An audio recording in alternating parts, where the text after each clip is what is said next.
for old roommates. This week on the show, we are revisiting Groundhog Day. So grab your groundhog. God. It's time.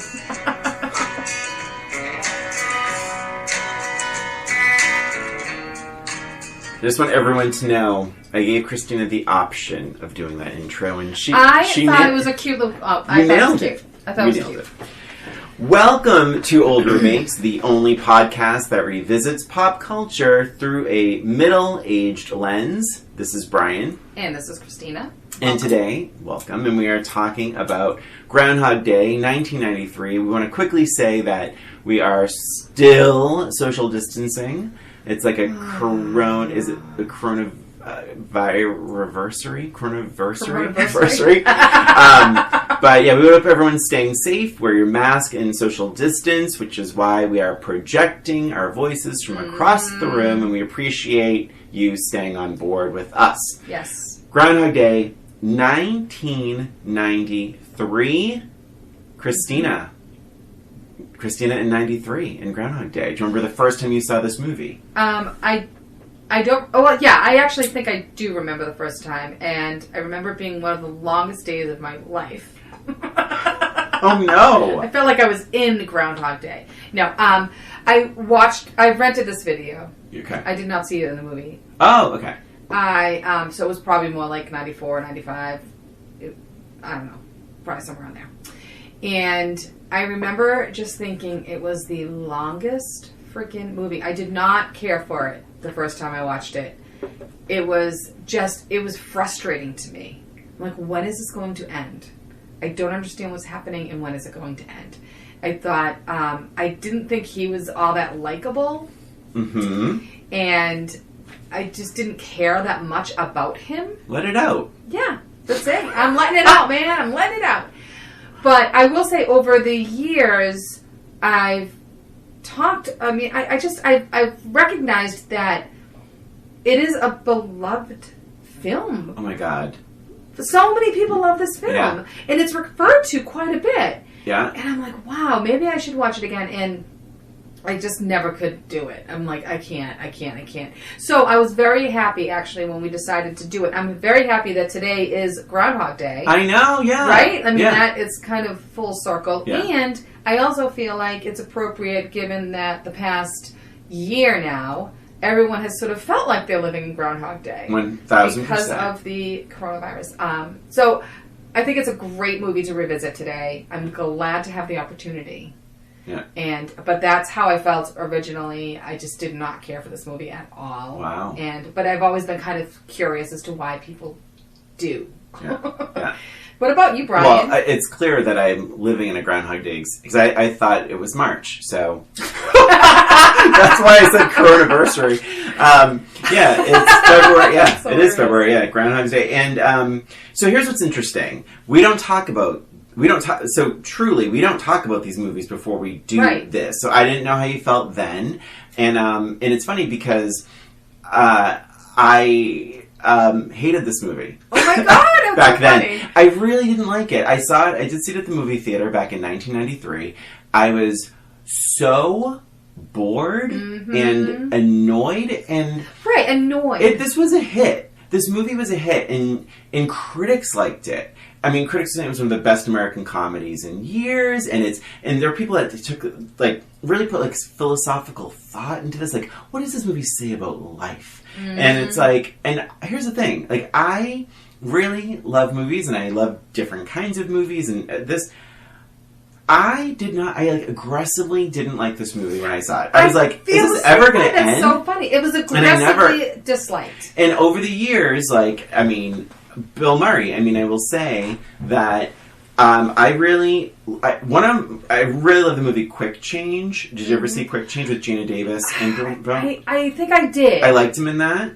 I wasn't a fan of Scrooged. I think I've mentioned that before. One of my favorites. And what about Bob? I didn't really care for either. But Bill Murray, here's my issue, and something you touched upon back in 1993. I'm watching this, and I'm like, he's not likable. there's nothing, I can't find a likable thing about him. And even back in 93, I was 21, I was thinking he's only changing to get with Rita. At least that's how my 21-year-old brain interpreted this, Right. his behavior. And it just felt like it was never going to end. I was pained by this movie. So I feel like his, going to Bill Murray a little bit, that is sort of a recurring character for him. An unlikable character. Because even in, so what about Bob? Super unlikable character. He's, so annoying. Yeah. You don't even want to be near him. This is the same way. Scrooge, again, super unlikable, but he's supposed to be. He's Scrooge. Right. But, so that's actually, I actually enjoyed Scrooged. Yeah, That's I know. It's one of my favorites. Yeah. But it's just sort of like this recurring theme for him. And let's jump into now. Sure. Shallow diving right off the bat. If this wasn't Bill Murray, and if we didn't know Bill Murray's persona, in 1993, it was Groundhog Day, introducing Bill Jones. Mm-hmm.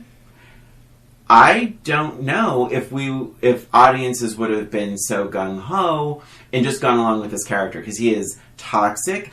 I'm going to argue, I don't think he's even a good weatherman. He's talking about big networks, making him offers, and even that clip of him being a weatherman, I'm like, he's just... And I know someone's going to say, well, he's supposed to be miserable. But then it doesn't work. It doesn't work. Like, why does he have any sort of fandom? Why is he considered a success? Why is he considered a sort of diva? Usually a diva persona has talent that people are afraid of losing in their project. This is a big part of this film. Is that Rita and people, there's some anxiety about making him mad because he's so important to the network. And I hate to say it all over again. Here we are again. And I didn't really care for it this time either. I liked it more, but it's not really saying much because I hated it. You could have, yeah. And I feel the same way. I feel again the same way. And it's funny when you're talking about his weatherman personality and how he's supposed to be a diva, but he's not likable. It sort of reminded me of Will Ferrell and Anchorman, which I've never seen. So I think so I liked Anchorman. Anchorman is funny, and he was, not to get too much into that movie at all, but he was a diva, but he was a likable kind of, you could see why people liked him. You could see, he was super cocky and walked around that way, but you could see his charm. Mm-hmm. And that's what Bill Murray was lacking in this character, is that he had no charm. You could also argue even Meryl Streep and say Devil Wears Prada. People feared her. She was a bit of a diva, but she was incredibly intelligent and made the right decisions. And there were a lot of people that she was responsible for. Mm-hmm. So you got it. This, I'm being really mean right now. I don't find him physically attractive. No. I didn't find his personality attractive. I really, really struggled with him as a leading man in this movie. I said, quick change, Lost in Translation, there's other Bill Murray performances, even Caddyshack. Caddyshack. I find him so much more charismatic in Caddyshack than this movie. But what's funny, and you think about that, right? It's even Caddyshack, he's gross. Again, gross and obviously not very attractive. Eating the candy bar and just a weird, cool. Kind of unlikable character, but it still works for the character that he is. What was the other one you just said? Not Quick Change. I forget what his personality was in Quick Change. Lost in Translation. Lost in Translation. Yeah. Again, miserable kind of person, right? Down in his life, blah, blah, blah. It's the same character over and over again for Bill Murray. It's kind of interesting. Well, Tootsie. We talked about Tootsie recently. Tootsie, same situation. It's is he really acting, or is this just Bill Murray playing Bill Murray? It's his natural state. In Meatballs, that's another one. Yeah. Again, kind of like Stripes. They're all the same! Oh my god, it's so funny. It's just Bill Murray playing Bill Murray. But it's weird though, because I like him. I was going to say, sometimes it works. And I know this movie was a hit. I know everyone loves it. But something about it just doesn't work for me. Agreed. I will own my feelings. I agree. My first note is interesting. So my first note says, it's not as painful as I remembered it to be. Which, to me, when I thought back on Groundhog Day, it was just the same day over and over and over and over, obviously, right? Yeah. But I remember just cringing every time the radio went off and be like, oh, Jesus Christ, again. Oh, God, now we have to live through this day again. And it was more me sitting through it more than anything. And for some reason, I forgot that you only really hear the radio like 4 times. Like, it's probably like 4, maybe 5 times. Okay. It doesn't mean he doesn't repeat the day. Right. It picks it up in different portions of the day and his little clips here and there and there. So I think that part was a little bit of a relief for me. That I'm like, okay, he's not starting from square one every single day. Right. Thank God. Yeah. So I appreciated that. And the other part that kind of surprised me watching it this time around was that it happened faster than I remembered it being.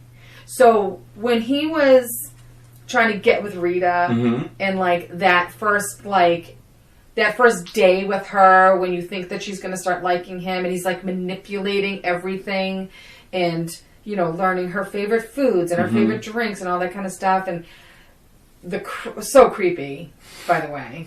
The whole like repeating, like, oh, Bloody Mary, or whatever it was. Yeah. It was vermouth with a twist. Yeah, and I drank to world peace, like all this stuff. That was earlier in the movie than I remembered it being. I felt like that was further in, so somehow that gave me a little bit of a kind of a relief in my head. Like, okay, it's moving along faster than I remembered it. So, but that's probably the only reason why I liked it more, because I felt like it was moving faster. Like I was getting to the end quicker. Right? Yeah, I mean, here's the thing. I disagree with what you just said. Oh, because interesting.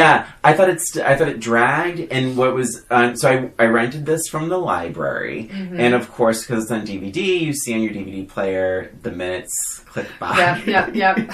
And this is unfortunate because I remember looking at this going, oh, it's probably has another 20 minutes left. And I lean over and it's like, had been on for 44 minutes. And I'm like, oh my God, what is, why am I so hell-bent? It's an hour and 40 minutes. Hour and 48 minutes, maybe? Hour and 48? I don't know. But, so here's a few of my notes. Phil is really... That's his name, Phil. Is really a jerk in this. And, like, one thing that really irked me is how, like, just under his breath jerk. Like as if the characters don't hear him. Like, he said, like, the woman who couldn't be nicer in the kitchen or in the lounge, you know. He's like, do you have any espresso? And she's like, I can check with the kitchen. And he's like, you can't even spell espresso. And it's like, ew. There's no reason for that. And then, you know, Ned, Stephen Jablowski. Yes. Who's been in so many movies that we've talked about on this podcast. But I just wrote awesome. I actually don't know why. I actually really liked his energy in this. I really liked him too. I think it was in contrast with Bill Murray's, like, miserable personality. He's like the opposite. Super, super high and fun and... funny. I liked him too. He's one of the highlights for me for some reason. But it's like, and the whole thing is like, I get it. I just, you know, but it doesn't make it enjoyable, like, to watch. It doesn't make it enjoyable to watch someone who's in a bad mood or who's in a, you know, just doesn't like himself, then be trapped in this never-ending day, which is just making him more miserable. I don't know where the humor is. I don't know either. Like, there were things that, like, I did laugh a couple times, like when he does say to that woman later on in one of the multiple days, says, have you ever had déjà vu? And she said, no, but I can check with the kitchen. Yeah, and it's like, you know, things like that. I mean, not many. Yeah. Not many, but cute. But I do have something. When they're filming, the actual Groundhog Day, did you notice? They didn't record the actual moment of the groundhog. Oh my! Are you serious?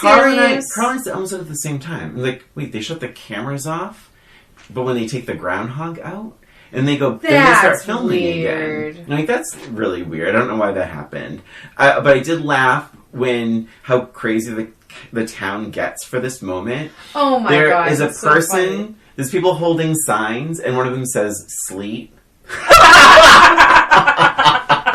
I laughed out loud. So there are definitely laughs to be had, but I don't think any of them came from the character of Phil. There's no way it came from the character of Phil, because he wasn't likable enough to care. Like, his jokes weren't funny, they were mean. I didn't care about his growth. I couldn't have cared less about this person. He tries to kill himself 5 times in this movie. It's a little overkill. Oh, I've seen that. Nice. That's so funny.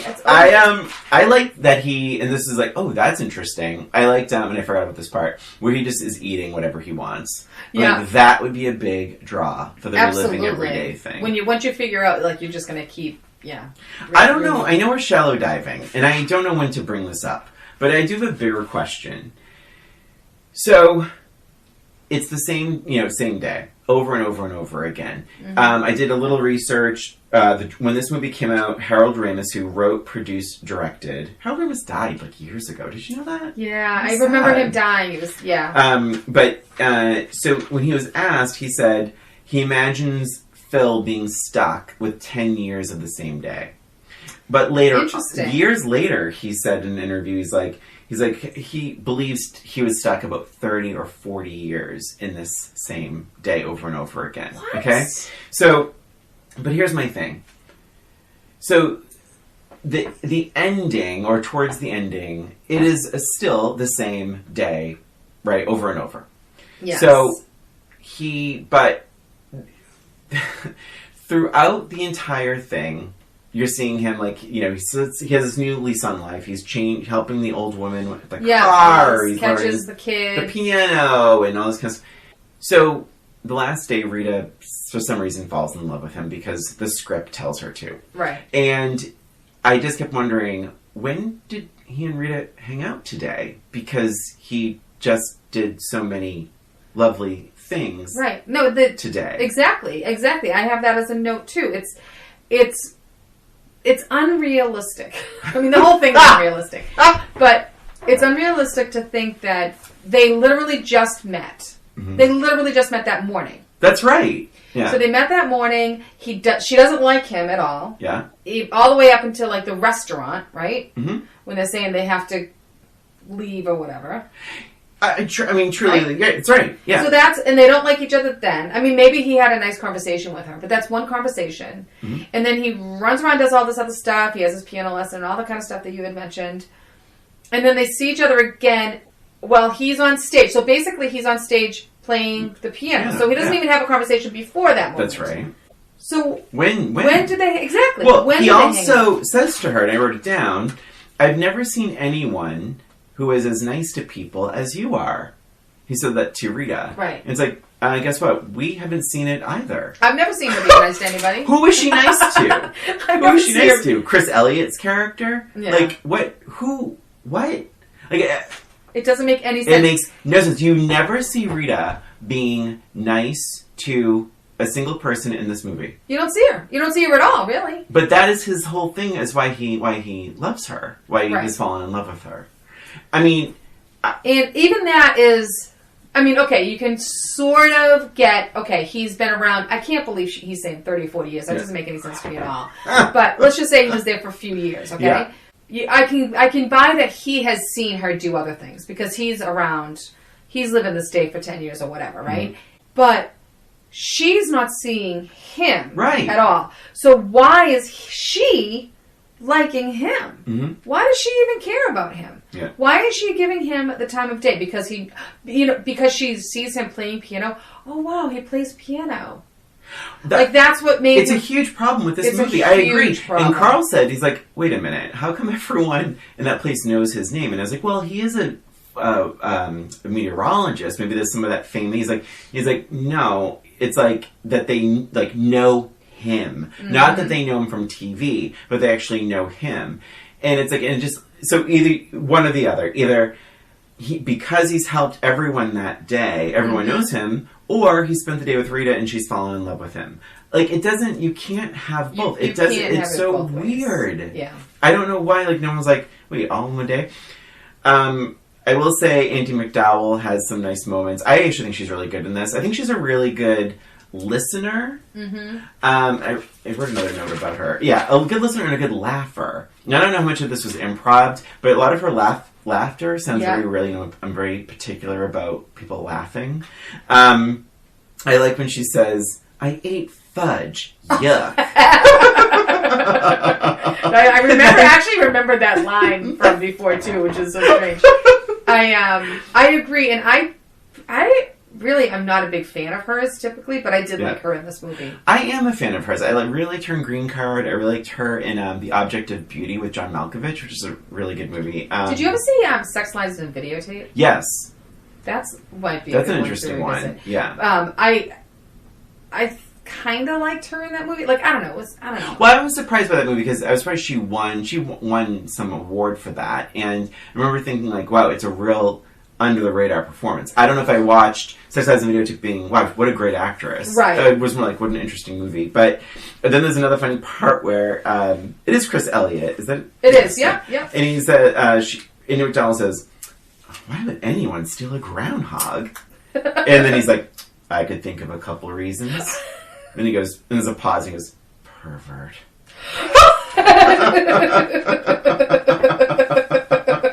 I remember that was a good one too. Yeah, I agree with that. Rita does not know how bidding works in an auction. Seriously, someone's like, $60, going once, going twice, $388. She gives every last penny. But why? Penny. Why is she giving him? She but also give $61. Yeah, come on. I girl. agree. Yeah. It was to move the movie around, obviously.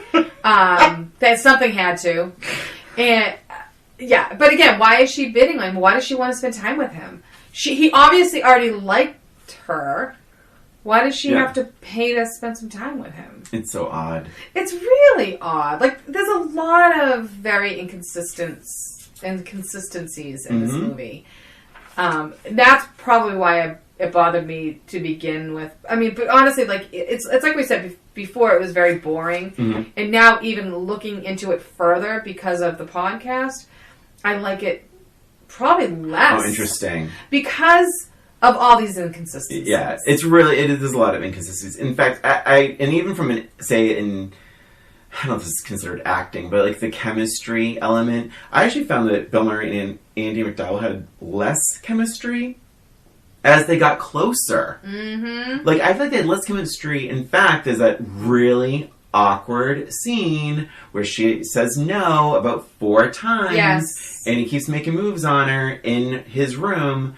But I think they had less chemistry the closer they got. They were much better flirting. Their scenes in the diner, I think, were some of my, if I had to have favorite scenes. Mm-hmm. Like, because she is a positive person. You don't see her being nice to anyone, but there's a positive energy about her. Yeah, there's a positiveness about her. A funny little random fact. She has a line that says, she's supposed to say something like, why ruin it?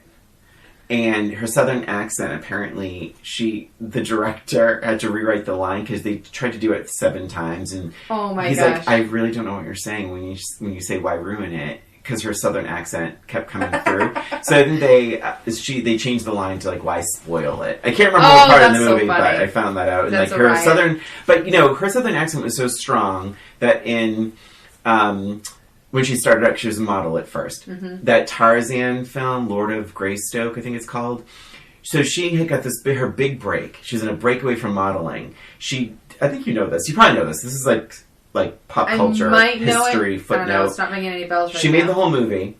She goes to see the movie, and she's like, there she is up on the big screen. She opens her character opens her mouth. Oh no! Don't even. Glenn Close's voice falls out. Shut up! I didn't know that. They didn't even tell her. They dubbed her whole thing with Glenn Close did her line readings because the producers just felt when they saw the finished movie, like, her southern accent is like too southern. Like, that's really funny. Wherever the hell she's from in the South. But.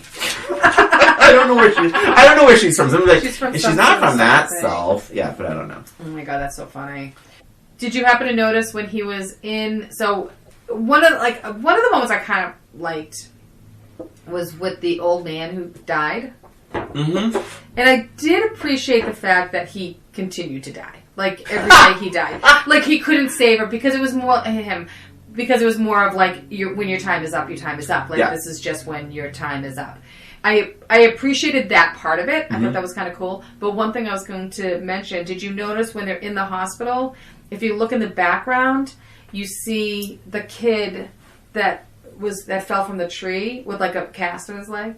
No! Yeah. Oh, I missed that. Yeah, so he obviously wasn't there to catch him. And yeah so that's interesting. But yeah, I liked the old man part of it and how he kept trying to save that person. Yeah. But nothing. Yeah, I like that. There are a few things in this movie that like work. I think like I love the bartender's facial expressions, which I would argue it's the same clip of film. They just put in every time probably, he makes the facial expression.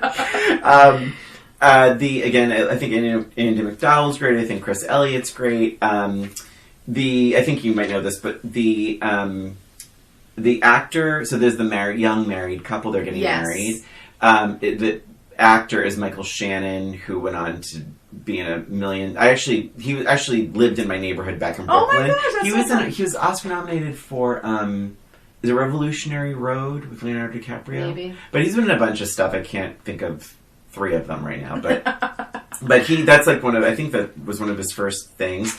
Do you want a little bit of trivia? Yes, let's hear it. So, remembering what we said about Bill Murray. So, allegedly, this movie ruined Bill Murray and Harold Ramis's friendship. Interesting. Bill Murray was going through a divorce at the time and was, quote, mean and distant throughout the production. Well, isn't that something? Isn't that interesting? And late to the set consistently. They eventually buried the hatchet before Ramis died in 2014. And you feel that. You feel he's absolutely. He's miserable, and it's beyond the character. There's like you have said, there is a charisma that he needs to have for this. Listen, we've all had crushes on like the grumpy cool kid or you know what I mean, and he doesn't have that element of like there's nothing attractive about him. There really isn't anything attractive about him at all. 100%. Allegedly, it was 80 degrees. They filmed this in Woodstock, Illinois, and just because of the shoot, it was often 80 degrees, and they had to pretend it was winter. That's horrible. And it was kind of it. Oh, Tom Hanks turned it down, and Michael Keaton turned it down.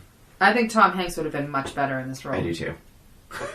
And I'm not even a crazy Tom Hanks fan, but I'm not either. I agreed. I honestly, I don't know about Michael Keaton. Like, he would probably be all right. Yeah. Well, Michael Keaton's like that smarmy wise ass. I mean, he's similar to Bill Murray, but there's a little bit more smarter. Well, and there's a little more boyishness to him too, which is a little more like it's kind of like that built-in charm because he has that boyishness to him. Maybe I don't know. I feel like Michael Keaton's a little like rascally. Yeah. Bill Murray's a little more like moody, just grumpy, shitty.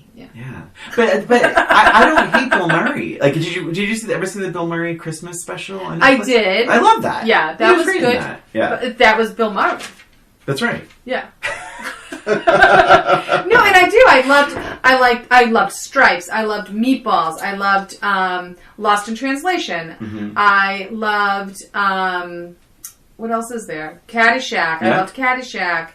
I mean, there's a lot of these movies. Scrooge, obviously, we already mentioned. There's a lot of Bill Murray movies that I really loved, but sometimes that personality works and sometimes it doesn't, just like we were talking about at the very beginning of this podcast. I still have a few more thoughts. Do you want to take a quick break? Let's. All right, let's take a quick break and we'll be right back. Hey there, it's Brian and Christina. We just wanted to take this break to thank you for listening to Old Roommates, the only podcast that revisits pop culture through a middle-aged lens. Please subscribe to Old Roommates on iTunes, Spotify, and wherever you listen to podcasts. And give us a rating or review while you're there. And if you have any questions, comments, or observations, shoot us an email at oldroommatespod@gmail.com. And follow us on Facebook, Twitter, and Instagram at Old Roommates. Thanks for listening, and now, back to the show. And we're back talking about Groundhog Day 1993. Not a lot of love for this movie, Christina. I know. And I don't know. I need to understand why people like this movie. Please, just let us know what it is you love about this movie, because I'm clueless about it. I don't understand it. Maybe it's over my head. Well, then it's over mine as well. Yeah. I don't know. Just email us, oldroommatespod@gmail.com. Yeah, let us know your thoughts. Yeah, send us think pieces and all that, because I don't get it. Yes, argue with us. Tell us why we're wrong. Tell us why we're wrong. So I have a couple more notes, and I'm so annoyed because at some point during this conversation, I had like this really like a big point to make that I didn't put in my notes, and I can't remember it at all now. So I'm completely, I don't know, whatever. It was really important. So just know that you would have been completely amazed at my insight. Just to know. Excuse me. So there's another note I have in here. It's a little couple notes. So one of the things that I wrote down here, the one thing that really one of the many things that really bothered me about this is that they never really explain why he is reliving this day. Like, I feel like there was something missing in the storytelling. Why is he reliving this day? I felt like there needed to be something, and I don't know what it would be, but I feel like there should have been something in this movie that explained that. Like, there's no rhyme or reason as to why he all of a sudden is reliving this day. For that matter, why does it suddenly end? Why? Ask why. I mean, I think this is when those are the things that kind of argument or that kind of question to me is like, this is just a Bill Murray movie. Yeah. Like, because there's no rhyme or reason. Even because Rita likes him back, it breaks the cycle. Well, and I think that it falls so short. It falls so short because, I mean, I think that the end is a little clearer only because he has become a better person. Okay? That's kind of like the blanket thing. Okay, he's caring about people. He's become a better person. Mm-hmm. Learn piano, blah, blah, blah, blah, blah. And yes, okay, she likes him back. So maybe that's the barometer of it. Okay, he's grown so much that this really nice person, apparently, has fallen in love with him or likes him back or whatever. So maybe that's okay, if you're a good enough person to make her like you, then you can stop living this day. Whatever. But it just didn't make any sense to me why they chose him, like the universe. A universe chose him to relive this day. It would have made more sense if there was something that happened at the beginning of the movie that I don't know. I don't know I know what you mean. Like, it's like maybe if he had fallen through the ice and almost died. Maybe he was he didn't realize he was in a coma because of an accident or something. And it because it's for all intents and purposes, it's not a dream. He doesn't he does wake up to the alarm clock, but Andy McDowell's next to him, and there's no question that is why he made it through this ordeal. Is because Andy McDowell liked him enough to spend the night, although they didn't, And who the hell is she? Actually, maybe if... oh my God, I'm sorry, I had a frog. Take a sip of water, Christina. I can't, I'm on a roll. Maybe if she was some sort of angel of some sort, right? Yeah. I mean, she's new. She was new. She just met... He had just met her that morning. Yeah. Maybe she is something. And, you know what I mean? They could have turned it that way. I don't know. It just didn't make any sense to me. And the other thing is, number one, why would she... And, I mean, this just goes along with everything. Why is she agreeing? Now they're talking about, let's stay here. At the very end, they're walking out of the bed at breakfast, and he's like, maybe I want to stay here. And she's like, she's actually considering staying with him. Yeah. She met him that morning, and now she's considering that. It's another stupid thing. I think it would have been more effective if she wasn't even involved in the growth process. And, you know what I mean? finding her the next day Well, and being like, oh, I've decided to stay here. Yeah. And she'd be like, oh, okay. And maybe, you know, start a friendship or something. But, like, it would have been more realistic that way. yeah. And I also feel like, and this is my last note, unless I can think of what I was thinking about before. If he's been going through the same day, okay, let's say 10 years. Yeah. He's been going through the same day for 10 years. And then he wakes up to the next day. Don't you think he would have been a little more shocked? Like, wouldn't have that been more of a shock than even just waking up on the same day over and over again? See, I'm really sorry. The first time it happened? Or what? No, the last time it happened. So oh living my God, this day totally, over and over yeah. again for 10 And finally years. it breaks the cycle. And finally, it's a different song on the radio. Yeah. And he realizes it's a different day. Well, no, This it's not. little- It's the same song, right? It's the same song on the radio, and she just hits it off. She reaches over and... It's a different song. It's not... Oh, really? No, it's not... I Got You, Babe. It's not about you, that. babe. Okay. No, it's a different... All it's right. a different recording. Shit, I don't remember. Okay. But, why isn't he more shocked that he's not in the same He should day be anymore? dancing around. He should be screaming. He should be crying. He literally tears just of opens joy. the windows and looks out the window. Yeah. That's... doesn't make any Would sense. it have been too Scrooged like? Because that's how Scrooged. Remember, Scrooged ends that like with him like screaming and looking right at the camera and like freaking out. I mean, yeah. And I think that would have been that would have worked better. I think. But it's a good point. He should be ecstatic. He should be freaking out, Yeah. hugging everybody, Yeah. going downstairs. Oh my god! And you know what he wouldn't be doing, considering moving there. No, Like if you that's break the last place you want to be. if you break that cycle, you are the hell out of there. I would have grabbed a sled and found Right? the fastest hill. Seriously. Get out of there. But Yeah. think about it. If Andy McDowell wasn't as much of a character, like, you know, growth, Yeah. whatever, mechanism, if you will, if she was not with him when he woke up the next day, and it was a different recording, and blah, blah, blah, blah, this whole other thing, Yeah. then it would have made more sense. Because if she is with him, and he wakes up and acts that way, that's creepy and weird, and she would have hightailed it out. So it just would have made more sense that way.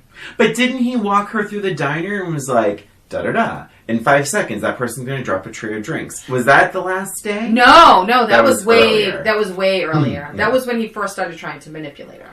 Awesome. Not the first woman either. There's that No, of teacher. course I mean, not. so creepy. I mean, there is some problems. He is, like again, not a likable person. So really quick to recap. Yes. I hated it then. I hated it now. I liked it slightly more this time around, but I still didn't like it. You hated it then, hated it now. Liked it probably less now because not only was it boring, but there were so many different holes in the script that It's it a just problem. was less Yeah. believable. I think, it was. Ugh. The more I knew about it, the less I liked it. Oh my gosh. Okay. Questions. Okay, I have a question. All right. I don't know if it's gonna make sense. It's a match game kind of question. Oh, fun. Okay. So I'm gonna read it and see if it makes sense. Okay. So quarantine during COVID Yeah. was so much like Groundhog Day. How much of Groundhog Day was it? Not only did it feel like the same day over and over again, but each day we woke up with blank on the radio.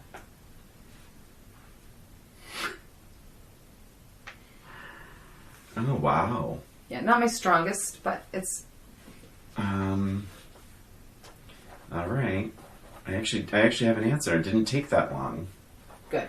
I think you probably have the same answer I do. Do do do do do do do. Oh no, it's Ding. Ding. All right. Okay, so quarantine during COVID was so much like Groundhog Day. Not only did it feel like the same day over and over again, but each day we woke up to blank on the radio. I have bad news. Good. Oh, I like that one. Thank you. What do you I have? Can we Trump. say that? Trump. All right. Here's my question for you. Okay. Actually, our answers kind of did match, to be honest. A little bit. Yeah. Oh, yeah, totally. All right. we kind of shat on Bill Murray the last yes. few minutes or so. The last several Sorry, minutes. Bill, if you're listening. But here's some redemption. So FMK. Okay. Bill Murray in Tootsie. Okay. Bill Murray in Lost in Translation. Bill Murray in Scrooged. But Scrooged, like the conclusion of Scrooged. Oh, Yeah, okay, yeah. okay. All right. Tootsie, so... Lost in Translation, Scrooged. FMK. Okay, I got it. Okay, this is interesting. Was it easy? It wasn't that bad. Yeah, Okay. I thought it would be a little harder, but I guess not. Let's hear them. Okay, so I would... Actually, I'm rethinking this. No, I'm not going to say anything. I'm changing my... This has never happened in the history of Old Roommates. I'm changing my answer. Okay. Okay, so I would marry Scrooged. Okay. I would kill Tootsie. And I would F the Lost in Translation. Wow, I was completely, entirely wrong. Oh my gosh. Yeah. I had that you would F Scrooged, marry Tootsie, or the Tootsie Roll. Oh! The roll in The Tootsie. Tootsie Roll. The Tootsie. His Tootsie Roll. And then Oh my Lost, gosh. oh god. And then he would kill Lost in Translation because what you said earlier about like him being so downtrodden. And I feel Yes. like in Lost in Translation that's really his whole essence. Like Yes. even at the very end of Lost in Translation, he seems a little like what's the hand what's the word hand dog? What's that word? You know what I'm talking I about? don't know what you're saying. Oh my god, what's that Hand? word? Hand dog? What's that Hair word? of the dog? No, Wait, no. It means like downtrodden. Like, damn. Alright, I don't know. Damn it all. Okay. I don't know. But yeah, Let's figure it that's why I had it completely wrong. And because So- Tootsie is like, he's fun, he's quirky, he's like, I think So you he's thought I'd interesting. marry him? I did. Okay, so he was never a marry. So Scrooge was always a marry because I felt like he was like just so had a love of life at that point. Yeah. You know, like, and I just really like he really like appreciated life at that point. He was going to live life to the fullest, and I just thought it would be fun to like just be with him. Exactly. So that's why I would marry him. No, but that's why you would F him. No, I don't agree Alright. with that because Okay. I don't think that, well, I didn't consider him to be F'd. But I wouldn't, so with the Tootsie character, Yeah. I was going to originally F him. And then I was like, oh, I don't know, he didn't seem like the cleanest person. So I decided to kill him because I just, I'm like, yeah. And then, I really think it's Bill Murray, probably one of his most likable roles. I really likable, liked it. yeah, I do think he's likable. Yeah. But yeah, for some reason, Mary was the easy one for me, honestly. Cool. So I didn't really consider much more than that. And then the Lost in Translation one I originally was going to kill because he was so miserable.